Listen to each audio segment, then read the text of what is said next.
All right, keeping it rolling. Brandon, I want to start with you. Let's say Lane Kiffin is off the table. Who do you want Florida to hire?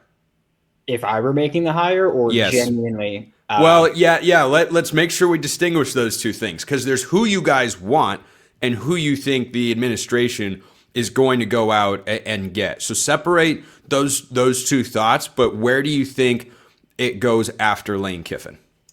Lincoln Riley or Eli Drinkwitz would be the name Oh, I would bank on right now. from like that's who you want, or that's who you think the No, administration will want? that's who I think the administration would be more likely to pursue after if Lane doesn't work out. James Franklin would probably be on the list up there. I think one area where the administration and I agree is over in Atlanta with Brent Key from Georgia Tech. I like what he's done so far. I would only be skeptical because I don't think Buster Faulkner would come with him to Gainesville. The offensive coordinator. Yes, sorry. Buster Faulkner, offensive coordinator, Georgia Tech, might get that head coaching job if Brent Key leaves. Got great Georgia ties. Also, who knows what happens with Mike Bobo at Georgia? I would imagine Buster Faulkner would be near or at the very top of that list to fill that vacancy if that happens there. So I don't think Buster Faulkner would end up in Gainesville as well, as much as I love his offense, which then leads me to say, okay, well, Brent Key, you need to now hire another coordinator. And if you screw that, like that's the thing that gets a lot of coaches, specifically defensive coaches, is you hire an OC. If that gets screwed up, you basically flush 2 years down the drain. And then you got to hire another one, and it's a lot harder to recruit at that point when you've had some failures there. But I think Brent Key is someone that I'd look at. I don't hate Eli Drinkwitz as a candidate. I hate Eli Drinkwitz. I'll say that. I've met him What before. did Eli Drinkwitz do to you? He's made Missouri relevant. I have met him, and he was a D-bag. So he has He has genuinely, to me, that's what Eli Drinkwitz did. And so I don't like Eli Drinkwitz. However, I've said if you do come to Gainesville, I think you'll be able to win some football games, and I will brush that to the side if you win games for my program. That's fine with me. Lincoln Riley, I'm out. I'm good. Thanks. Appreciate it, but no thank you. Okay. One quick thing, Seiko, and then we'll get to you. Brandon, you mentioned those guys, and they're all current head coaches. Yep. Is there any chance you think Florida goes for a coordinator that hasn't been a head coach, a la Kirby Smart at Georgia once upon a time, Dan Lanning at Oregon right now? You can just keep going down the list. Do you think there's any chance that they go in that direction, or is it someone who's been a head coach before? I think there is an incredibly slim chance. I think they're looking for a CEO type of head coach that's going to come in, not be a play caller. You got a good roster. Just bring in a guy that can manage the load, and I think that's what matters when we're talking about coordinator hires. I think that's riskier. I think you have a good roster where you don't need to take a risk like that. Seiko, is that where Penn State's collective heads are at? I could name a bunch of names and they all kind of have different avenues, right? They are looking for that upside, because why do you fire James Franklin if you're just going to go with Matt Rule, Manny Diaz, right? You're going to pay all that buyout money just to either be the same or maybe you're slightly better. You need somebody with upside. You need somebody with potential. So that's why they could go the coordinator route. This is, again, based on when we're recording this, so much changes in a matter of minutes, hours, days. Brian Hartline's the guy right now that is trending, that is rising, like racing up the head coaching hot board for Penn State right now. First year as an offensive coordinator, full-time play caller, right? But he doesn't have any experience. Oregon has shown it can work. Georgia has shown it can work. Okay. Hey, even Ohio State did it with Ryan Day. Ryan Day was the full-time OC for Ohio State at one season. They promoted him, and they are one of the schools that is the epitome of success in college football. Penn State, I know they went to the well with Jim Knowles.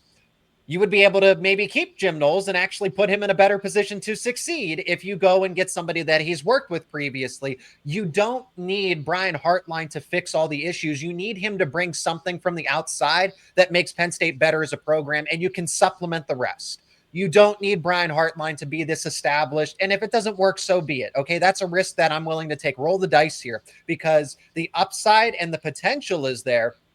If they don't go and say, you know what, at the end of the day, it is a little risky. We want somebody that's established. Kalen DeBoer and Mike Elko are the preferred candidates, but obviously those become more of long shot choices day by day. Yeah. I'm not saying those are likely. There was interest, and then, well, they kept winning. So Texas A&M and Alabama are probably going to make sure that they stay in their respective spots. Matt Rule is still a realistic candidate because of his connections to Penn State. Same thing with Manny Diaz, Joe Brady, who I've mentioned already, offensive coordinator for the Buffalo Bills. Those are the names to know. Bob Chesney over at James Madison is starting to gain some steam here a little bit, but I don't know what does Bob Chesney give you in terms of upside that someone like Brian Hartline doesn't. That's why it seems like Penn State needs to go the coordinator high upside route, because the head coaching experience, be darned, it works if you make the right hire and give them the right resources, which Penn State can do.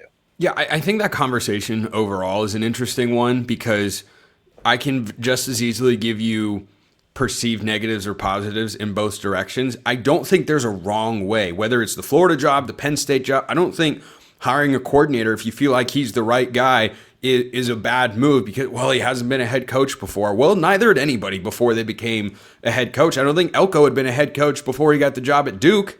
Had he? Someone can correct me if I'm wrong on that. Marcus Freeman, same thing. And that's going really well, even though it started out pretty poorly. That's kind of, I think, the risk that maybe comes into play more so of hiring a coordinator is Marcus Freeman early in his he started 0-3 as Notre Dame's head coach. Lost the Fiesta Bowl to Oklahoma State, lost the season opener to, I believe it was Ohio State, and then lost to Marshall the following week. He's lost to Northern Illinois. He's lost to a bad Stanford team. You look at him now, and he had his team in a one-possession game in the fourth quarter of the national championship last year. I want to throw a name at you guys, and I want your thoughts for each of your respective programs here that I brought up earlier this week on my show, and I don't think is generating a lot of buzz because of how this season has gone. If this cycle had happened 1 year ago, tell me why Fran Brown's name wouldn't be at the top of people's minds way more than it is right now. I don't see him on basically any list anywhere. Maybe he's content at Syracuse. I think it's reflective of the fact that the Orange are 3-5. Their starting quarterback got injured earlier this season. Steve Angeli was playing really good ball. Fran Brown ties to the SEC. Brandon, also currently coaching in the northeastern part of the country, Seiko. I think Fran Brown's a really good head coach, under the radar kind of guy, up and comer in the industry. Brandon, I'll start with you. Is Fran Brown a target that gets overlooked in your view? Overlooked, yes. He was someone that, if we were talking earlier in the season, he would have been on my list. I don't think Florida is going to look for someone that has the record that Syracuse has right now, regardless of why that's the record. I think right now the boosters and the administration, they're looking for someone that has proven wins right now. Honestly, when you were talking about someone who, if we're having this conversation last year, then the name would have been brought up. I thought you were going to go with Jeff Traylor at UTSA. I feel like he overperformed for most of his time, and then this year struggle again. Season. Yeah. But Fran Brown is a name that would have been on my list if the season didn't go the way that it did, but I just don't view him as a realistic option. I think he's a hell of a coach, really do. But yeah, I just don't think he's a legitimate option for Florida. Is it because there might be the initial kind of negative response, and those things can cycle amongst fans, donors, and the like with, why are we bringing in a coach that's 3-5 right now? Like, do you think that would be the pushback to him? Because you do have to understand the full context of why he's a potentially high-level head coach in college football. I think he's done a lot of things right up there at Syracuse. But is that the reason why it maybe wouldn't be received well? It's one of them. The other is not enough experience as a head coach. And another is that all the names I've listed were offensive-minded head coaches. And that seems to be the route that Florida is going. I also personally think that that's the better route to go. And so I think I think there's multiple reasons. I do think that if Syracuse was performing better this season, and obviously healthier with that, then he would be a more legitimate name. But I just think there's too many things working against him right now. Seiko, would you consider Fran Brown for Penn State's head coaching job? Absolutely, but not as that tier one, the first group of candidates that I named. And then if it came down to Fran Brown or Matt Rule, let's just say they were the only two in that next step, I'd go with Fran Brown because, again, I'm looking for upside. I'm looking for potential. Fran Brown has shown that he can recruit very well.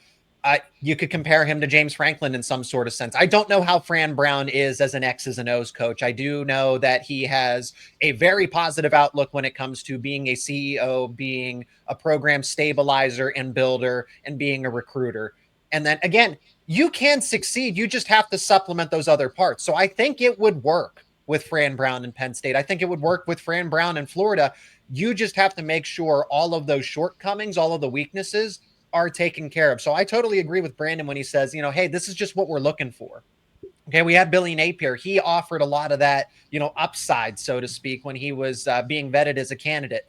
And hindsight's 2020 at the end of the day. You don't know until the hire or the fire actually happens. Okay, Penn State might totally fall flat on its face and be 6-6 and move down lower in the ranks of the Big Ten. That's a risk that the administration said we are willing to take, because we know at the end of the day we're going to bounce back at some point. Is that in 2 to 3 years? Ideally, yes. Is it 4, 5, 6 years later? That they're okay with that as long as they still get to that spot. Okay, James Franklin had maximized his success. Everything was maxed out. He had the resources, and the results spoke for themselves. You knew it wasn't going to get better than this. He was never going to break the glass ceiling. Try with somebody else. And I think Fran Brown could do that, but compared to everybody else that we've named, he's just not. In a few years, somebody's going to get a really good head coach. He's going to be in the Big Ten or the SEC soon enough. It's just not going to be this year. Yeah, I think he's SEC bound eventually. Just the tie's already there. I think a team's going to throw the bank at him eventually. Yeah, well, every job in the SEC is coming open, so there will be plenty of chances, certainly, for him to get that. Any closing thoughts for you guys as you continue to just kind of sit around in college football purgatory? Purgatory? I'm on the Lane train. What do you mean? Yeah, I'll say this in front of both of you guys right now. Florida's going to beat Ole Miss is my call. I'm calling that they're going to do it again. You think they're going to do it again? I think last year it was everybody wanted Billy fired to hire Lane Kiffin, and so it was destiny for Billy to beat Lane. And I think this year you're getting a bunch of people that are going, okay, well, Ole Miss is going to make the college football playoff, and then Florida's going to miss out on Lane because of that. And I think the story this year is going to be Florida can help knock Ole Miss out of the playoffs, and that will make Lane available earlier. That's my whole, I think, yes, Ole Miss might be the better team, but sometimes in college football, the story matters more than the game. Lane Kiffin be a pretty strong selling point for DJ Lagway, Dallas Wilson, anybody else that wants to stick around. Seiko, any final thoughts? You say college football purgatory. This has been one of the most entertaining seasons that I can remember for Penn State. And I know they just made the college football semifinal, but it was Boise State. It was SMU. It was the same story over and over and over and over. And since 2019, I can't remember the last time that Penn State football was actually exciting. It was here we go again. Oh, hey, look, we won. Great. We lost to another team that was slightly better than Penn State. I was tired of the same ending. This is something different. I'm willing to take multiple steps backwards to spring forward. Zach Seiko, Locked On Nittany Lions. Brandon Olsen, Locked On Locked On Gators.